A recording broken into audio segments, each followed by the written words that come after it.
చాలా మంది pain killers కి అలవాటు పడ్డారండి. ఏదో హెడ్ ఏక్ వచ్చినా, కొంచెం బాడీ పెయిన్స్ అయినా కూడా అవును. పెయిన్ కిల్లర్ వేసుకుంటున్నారు. ఆయన కొంచెం కాఫ్ వచ్చినా కూడా వాళ్ళే సజెస్ట్ చేసుకుంటారు. చేసుకుంటారు. డాక్టర్ కన్సల్ట్ కాకుండా వాళ్ళే పెయిన్ కిల్లర్స్ వేసుకోవడం జరుగుతుంది చాలా బాడీ పెయిన్స్ కి ఇవన్నీ. అవును. బాడీ పెయిన్స్ కి పెయిన్ కిల్లర్ వాడడం వల్ల ఎలాంటి సైడ్ ఎఫెక్ట్స్ ఉంటాయి? సో మనకి ఇప్పుడు లైక్ చిన్న పిల్లల నుంచి చూసుకున్నా కూడా పెద్దవాళ్ళకి కూడా ప్రతి ఒక్కరికి కూడా డ్రగ్స్ అనేటివి పల్లి బటన్ ఇలాగ అయిపోయింది. అంటే తీసుకోవడము, బుక్కడము, ఆ టాబ్లెట్స్ ని ఎలా అంటే లైక్ సింపుల్ వేగా అయిపోయింది. ఇప్పుడు మెడికల్ షాప్స్ లో ఇంతకు ముందు ఎక్కడ పోయినా కూడా మనకి ప్రిస్క్రిప్షన్స్ ఉంటేనే మెడిసిన్స్ ఇస్తుండే. సో ఇప్పుడు ఎలా అయిపోయింది అని అంటే ప్రిస్క్రిప్షన్స్ లేకున్నా కూడా బర్త్ పిల్స్ కూడా ఇచ్చేస్తున్నారు. ఐపిల్ టాబ్లెట్స్ ప్రిస్క్రిప్షన్స్ లేకుండా కూడా. దీనికి ఫస్ట్ మూలం ఎవరు అని అంటే మెడికల్ షాప్స్. సో దీనిని మనం కంట్రోల్ చేయాలి అని అంటే డ్రగ్ వాళ్ళు ఇన్స్పెక్షన్స్ కి వచ్చి వెదర్ వాళ్ళకి పీసీఐ ఉందా లేదా, అప్రూవ్డ్ ఫార్మసీయా కాదా, అప్రూవ్డ్ ఫార్మసిస్టా కాదా అనేది ఫస్ట్ మ్యాండేటరీ. సో ఇప్పుడు ఎలా అయిపోయింది అని అంటే పీసీఐ సర్టిఫికేషన్స్ ఎవరు పడితే వాళ్ళు కొనేస్తున్నారు. మీరున్నారు, ఇప్పుడు మీరు నార్మల్లీ ఫార్మసీ చేయకున్నా కూడా పీసీఐ లైసెన్స్ వేరే వాళ్ళ పేరు మీద మీరు తీసుకోవచ్చు. సో పీసీఐ అనేది ఫార్మసీ కౌన్సిల్ ఆఫ్ ఇండియా అనేది ఒక లైసెన్స్ మనకు అప్రూవ్ చేస్తుంది. సో ఆ లైసెన్స్ ఉంటేనే మీరు ఫార్మసిస్ట్ అండ్ ఫార్మసీ పెట్టడానికి ఎలిజిబుల్. సో ఇప్పుడు ఎలా అయిపోయిందంటే మీరు ఫార్మసీ చేయకున్నా కూడా మీరు లైసెన్స్ ని వేరే వాళ్ళ దగ్గర రెంట్ గా తీసుకొని మెడికల్ షాప్ పెట్టి రన్ చేయొచ్చు. మీకు కొంచెం నాలెడ్జ్ ఉంటే చాలు, మాలిక్యూల్స్ ఏంటి, డ్రగ్స్ ఏంటి, ఏ పిల్స్ దేనికి అనేది. సో ఇప్పుడు అది ఎవరు పడితే వాళ్ళు ప్రిస్క్రిప్షన్స్ లేకుండా కూడా టాబ్లెట్స్ ఇచ్చేస్తున్నారు. సో ఇప్పుడు నేను చెప్పినట్టు బర్త్ పిల్స్ కూడా చాలా డేంజర్ అది. సో తెలిసిన వాళ్ళు ఉన్న ఎవరైనా ఈజీగా ఇచ్చేస్తున్నారు.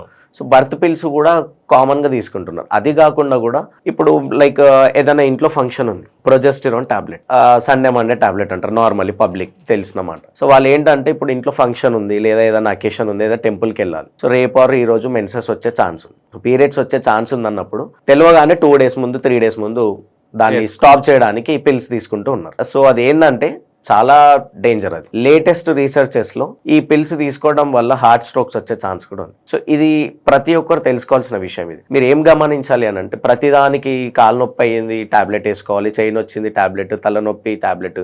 ఈ మధ్య చాలా మంది తలనొప్పి అని అంటుంటారు. సో తలనొప్పి ఎందుకు వస్తుంది? అది మీరు చేసుకుంటున్నారు. నార్మల్లీ సైడ్ ఎఫెక్ట్ హెడ్ ఏక్ అనేవి నార్మల్ గా ఉంటాయి ఎవరికైనా. కొంచెం ఎక్కువ స్ట్రెయిన్ అయినా, స్ట్రెస్ అయినా, ఏదైనా ఎక్కువ ట్రావెల్ చేసినా కూడా హెడ్ ఏక్స్ అనేది కామన్. సో ఆ హెడ్ ఏక్ ని ప్రివెంట్ చేయడానికి సింపుల్ గా పెయిన్ కిల్లర్ తీసేసుకుంటున్నారు. సో ఈ పెయిన్ కిల్లర్స్ ఎక్కువ తీసుకోవడం వల్ల ఫర్టిలిటీ మీద కూడా ఎఫెక్ట్. ఫస్ట్ థింగ్, ప్రతిదానికి ఫర్టిలిటీ మీద ఎఫెక్ట్. ఇప్పుడు ప్రజెంట్ ఉన్న సిచ్యువేషన్స్ లో, ప్రజెంట్ ఎన్విరాన్మెంటల్ చేంజెస్ లో ప్రతిదానికి సైడ్ ఎఫెక్ట్స్ ఉంటాయి. Every drug as a side effect. So ప్రతి పిల్ కి కూడా సైడ్ ఎఫెక్ట్ ఉన్నప్పుడు ఈ పెయిన్ కిల్లర్స్ కి ఎక్కువ తీసుకోవడం వల్ల కిడ్నీస్ డ్యామేజ్ అయ్యే ఛాన్సెస్ కూడా ఉంటాయి. సో కిడ్నీస్ మీద మోస్ట్లీ ఎఫెక్ట్ పడుతుంది. సో అందరు తెలుసుకోవాల్సిన విషయం ఏంటంటే ప్రతిదానికి పిల్స్ తీసుకోవడం అనేది ఇట్స్ ఏ హార్మ్ఫుల్. ఎక్కువ టాబ్లెట్స్ తీసుకోవడం వల్ల కూడా ఒబేసిటీ కూడా వస్తుంది. ఎక్కువ తీసుకుంటే టాబ్లెట్స్ ఫ్యాట్ పెరిగిపోతూ ఉంటారు. నార్మల్లీ మీరు చూస్తూ ఉంటారు, ప్రెగ్నెన్సీకి ముందు ఒక వెయిట్ ఉంటారు, ప్రెగ్నెన్సీ తర్వాత ఒక వెయిట్ కి వచ్చేస్తుంటారు. అంటే excess amount of pills consume చేయడం వల్ల, ఎక్సెస్ అమౌంట్ ఆఫ్ ఇంజెక్షన్స్ తీసుకోవడం వల్ల, వాటి వల్ల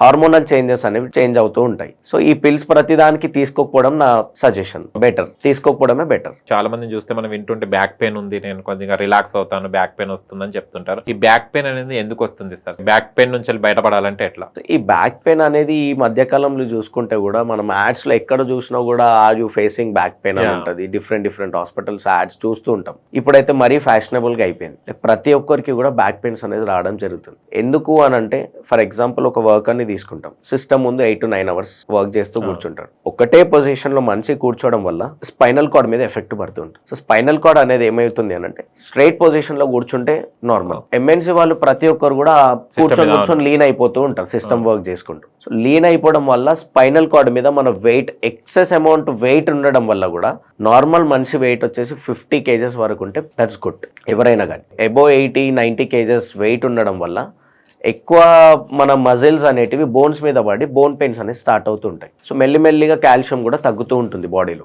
సో వాళ్ళు ఇప్పుడు ఎంఎన్సీలో ప్రాపర్ గా స్ట్రైట్ గా ఎవరు కూడా కూర్చోలేము. ఒక 10 minutes కూర్చుంటామా అంటే దాని తర్వాత లీన్ అయిపోతూ ఉంటాం స్లో డౌన్ గా. సో స్పైనల్ కార్డ్ అనేది స్ట్రైట్ గా ఉండాల్సిన స్పైనల్ కార్డ్ మనం సి షేప్ గా బెండ్ అయిపోతుంది. సో సి షేప్ గా బెండ్ అయినప్పుడు ఏమవుతుంది అంటే L1, L2, L3, L4 లో గ్యాపింగ్స్ అనేది స్టార్ట్ అవుతుంది. 8 to 9 hours అలానే కూర్చోవడం వల్ల ఈ స్పైనల్ కార్డ్ మీద ఎఫెక్ట్ పడి కాల్షియం డెఫిషియన్సీ రావడం వల్ల బ్యాక్ పెయిన్ అనేది స్టార్ట్ అవుతుంది. సో ఎక్సర్సైజెస్ అనేది ఎవరు కూడా చేయట్లేదు ఈ మధ్య. అవును. ఫ్యాంటసీగా ఫిట్నెస్ చేయాలి అనేది ఒకరిని చూసి ఒకరు నేర్చుకుంటున్నారు తప్పితే, సో మనకి ఈ ఫిట్నెస్, ఈ ఎక్సర్సైజ్ చేయాలి, ఈ రొటీన్ గా ఇది పెట్టుకోవాలి, లెగ్ పెయిన్స్ రాకుండా ఇది చేసుకోవాలి, బ్యాక్ పెయిన్ రాకుండా ఇది చేయాలి, యోగా చేసుకోవాలి అనేది ఎవరు కూడా ప్రిఫరెన్స్ ఇవ్వట్లేదు. So what I suggest is proper గా ఎక్సర్సైజెస్ చేసుకోవడం, early to bed early to rise అని అన్నట్టు, ప్రాపర్ టైం కి ఫుడ్స్ తీసుకోవడం, ప్రాపర్ టైం కి లేవడం, ప్రాపర్ ఎక్సర్సైజెస్ చేసుకోవడం, proper food intake of proteins తీసుకోవడం. సో ఇవి చేసుకుంటే ప్రాపర్ డైరీ ప్రోడక్ట్స్, కొంతమంది పాలు తాగడానికి విసుగుపడతారు. సో డైరీ ప్రోడక్ట్ మనం తీసుకోవడం వల్ల బోన్స్ కి కాల్షియం, మిల్క్. సో మిల్క్ తీసుకోవడానికి చాలా మంది విషం ఇస్తే తాగినట్టు ఫీల్ అవుతుంటారు. చాలా మంది తాగరు, స్మెల్ పడదు చాలా మంది. కాకపోతే కాల్షియం అనేది మనకి మిల్క్ నుండే ఎక్కువ వస్తుంది. సో మిల్క్ అనేది మనం ఎక్కువ ప్రిఫర్ చేయడం వల్ల ఈ కాల్షియం డెఫిషియన్సీని అధిగమించవచ్చు. సో అలా ఏంటంటే ప్రాపర్ ఎక్సర్సైజెస్, ప్రాపర్ ఫుడ్ అనేది ఇంటేక్, ఈ బోన్ ప్రాబ్లమ్స్ కానివ్వండి, బ్యాక్ పెయిన్ ప్రాబ్లమ్స్ కానివ్వండి, మనం వీ కెన్ డిఫీట్.